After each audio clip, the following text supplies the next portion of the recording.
Fíjate en esta paradoja para arrancar.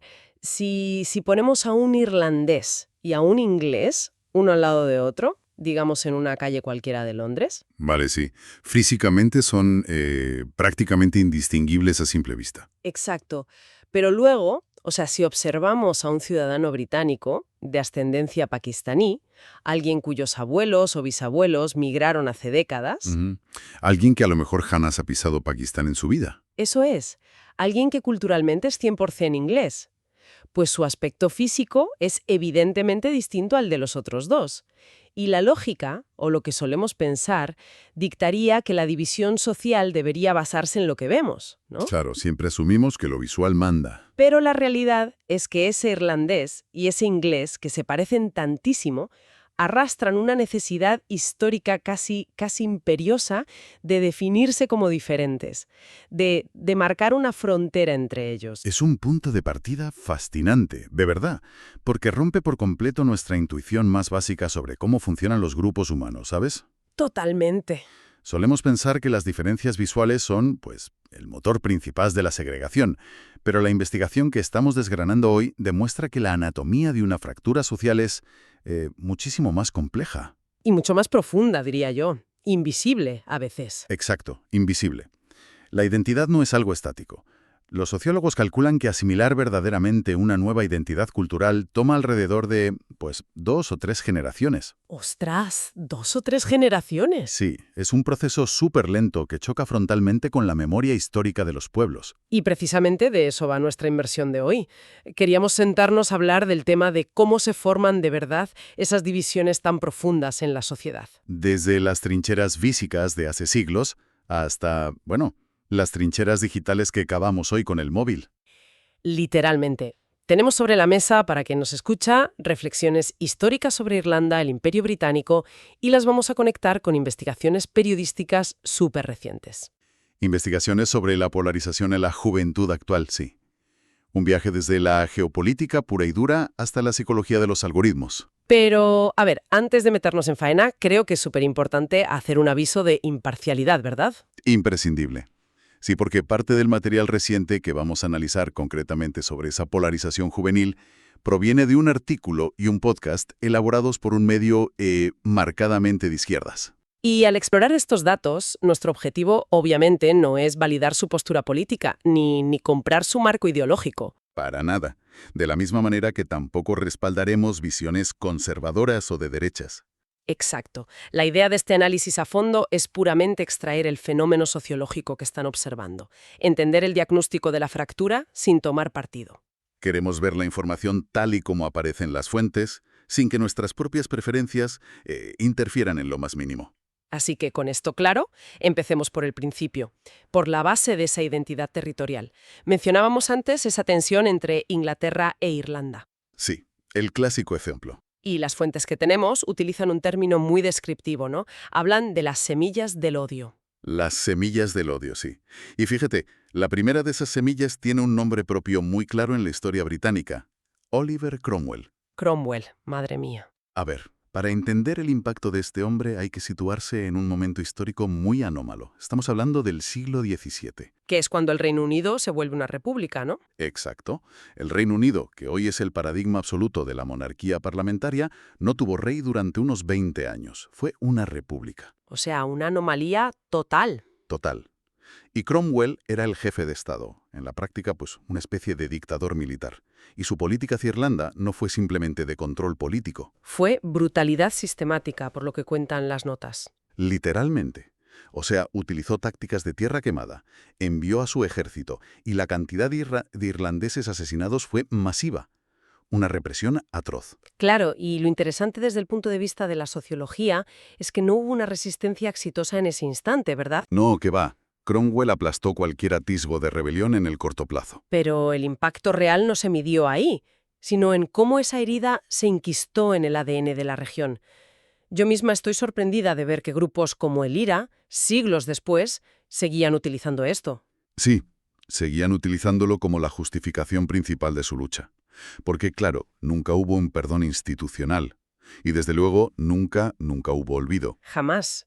Y claro, la violencia de Estado deja una cicatriz enorme de generación en generación. Pero ojo que una sola semilla no suele crear un conflicto de siglos si no se abona luego, ¿eh? Y vaya si la abonaron. La segunda gran semilla de esta fractura fue un desastre humanitario tremendo, la gran hambruna de la patata. Un evento que lo cambió todo. Una plaga que destruyó las cosechas y dejó a Irlanda literalmente sin comida. Y aquí es donde entra en escena la figura de la reina Victoria.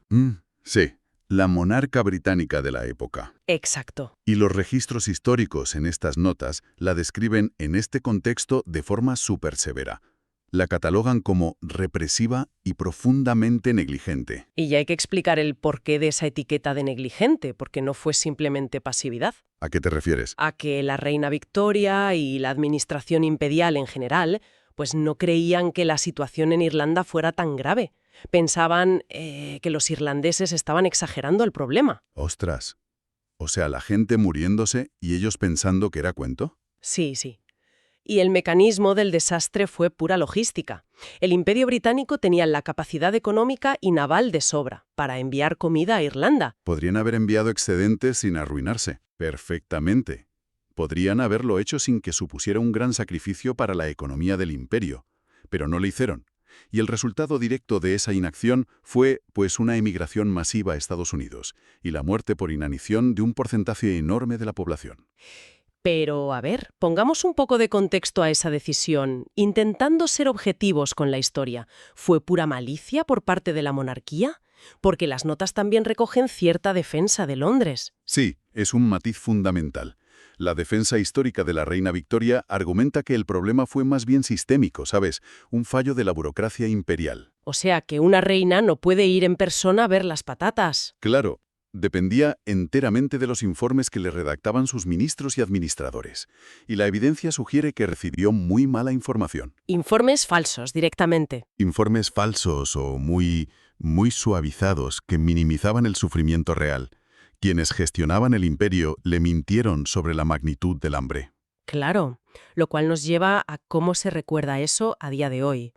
El autor de nuestras fuentes menciona que comprendió de verdad esta dinámica al visitar el Museo de la Hambruna en Dublín. Un lugar bastante impactante, estoy seguro. Debe serlo. Y eso me hace pensar, heredar este tipo de memoria histórica es casi como heredar una disputa familiar. Una disputa que no iniciaste tú, claro. Exacto. Las nuevas generaciones siguen profundamente enfadadas por algo que sucedió hace siglos, bajo el mandato de una reina que lleva muerta muchísimo tiempo. Pero el dolor sigue ahí, latente, en un museo y en la cultura. Sí. Entonces lanzo la pregunta. ¿Es la identidad irlandesa moderna en gran parte un rechazo construido específicamente a partir de estas negligencias históricas? Gran medida, sí. A ver, la identidad no solo se forma por lo que eres, sino por contraste con lo que te oprime o te ha oprimido en el pasado. Por oposición al otro. Exacto. Y siguiendo con esa analogía tuya de la disputa familiar, que me parece muy acertada, hay una regla sociológica casi inquebrantable aquí. ¿Cuál es? Que las peores tensiones, la violencia más descarnada, rara vez ocurren entre extraños que viven a miles de kilómetros. Ocurren entre los que comparten el mismo techo. Exactamente. Entre vecinos. Y eso nos empuja directamente al caso histórico de Irlanda del Norte. Un territorio que es el ejemplo perfecto de lo que podríamos llamar vecinos forzados. Literal. Porque Inglaterra conquista el norte de Irlanda y, en lugar de gobernar desde lejos, manda a sus propios ciudadanos ingleses a vivir allí. Ciudadanos de religión protestante con una identidad británica férrea. Los plantan allí de forma permanente. Y de repente, ¡pum!, tienes una sociedad fracturada demográficamente. Los colonos ingleses y sus descendientes se oponen rotundamente a cualquier idea de una isla unida con el resto de Irlanda, que es católica. Claro, porque prefieren mantenerse bajo el paraguas seguro del Reino Unido. Y aquí suele haber un malentendido enorme en cómo se percibe el conflicto. A ver, cuéntame. Cuando la mayoría de la gente analiza los famosos Troubles de Irlanda del Norte, la etiqueta automática que le ponen es la religión. Católicos contra protestantes, es lo que nos han enseñado siempre. Sí, sí.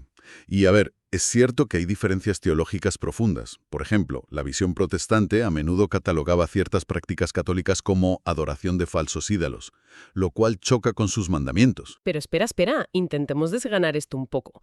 Me estás diciendo que, según los datos, la religión es solo una capa de pintura sobre el problema real. Básicamente, la investigación sugiere que la teología es a menudo una excusa conveniente para disputas mucho más terrenales. Disputas territoriales, ¿te refieres? Territoriales y económicas, ¿sí? La verdadera raíz de la tensión no es el dogma de fe, es la geografía y la competencia por los recursos. El simple hecho de compartir una isla y ser vecinos. O sea, un problema inmobiliario llevado al extremo. Tal cual. El análisis hace una analogía muy reveladora con la violencia entre musulmanes suníes y chiíes. Si observas a nivel global, siempre hay más fricción entre comunidades que comparten el mismo espacio físico. Claro, el roce hace el conflicto. Un ejemplo clarísimo de los datos, ¿eh? Los católicos irlandeses no tienen absolutamente ninguna tensión con la población de Irán. Bueno, normal, no se cruzan por la calle. Exacto. Religiosamente son distintos, pero como no comparten fronteras ni historia, pues cero conflicto. De hecho, a nivel geopolítico, hay muy pocas regiones donde musulmanes y cristianos, por ejemplo, vivan juntos de forma continua, sin tensión por el territorio. Y entiendo que ese amplificador de tensión se dispara de verdad cuando las cosas van mal económicamente, ¿no? Por supuesto. Las notas destacan que, en épocas de bonanza, a la gente no le importan demasiado las diferencias del vecino. Da igual si reza distinto o qué acento tiene, si todos tienen trabajo. Pero en contextos de problemas sociales graves, el mecanismo psicológico es implacable. La sociedad busca un culpable, un cabeza de turco. Alguien a quien echarle la culpa de que falte el pan. Y siempre es más fácil culpar a la comunidad vecina. El texto recurre al ejemplo de Alemania antes de la guerra, un país con un 25% de desempleo. Madre mía, 25%. Imagínate el ambiente. Fue el caldo de cultivo perfecto para instrumentalizar pequeñas diferencias y dirigir el odio hacia una minoría específica. Lo cual nos lleva a una transición que la verdad da bastante vértigo. A ver, Históricamente necesitabas una frontera física y recursos tangibles para polarizar a la gente, ¿no? sí, geografía pura. Pues lo que la sociología moderna está detectando es que ahora hemos construido nuevas fronteras que son totalmente invisibles.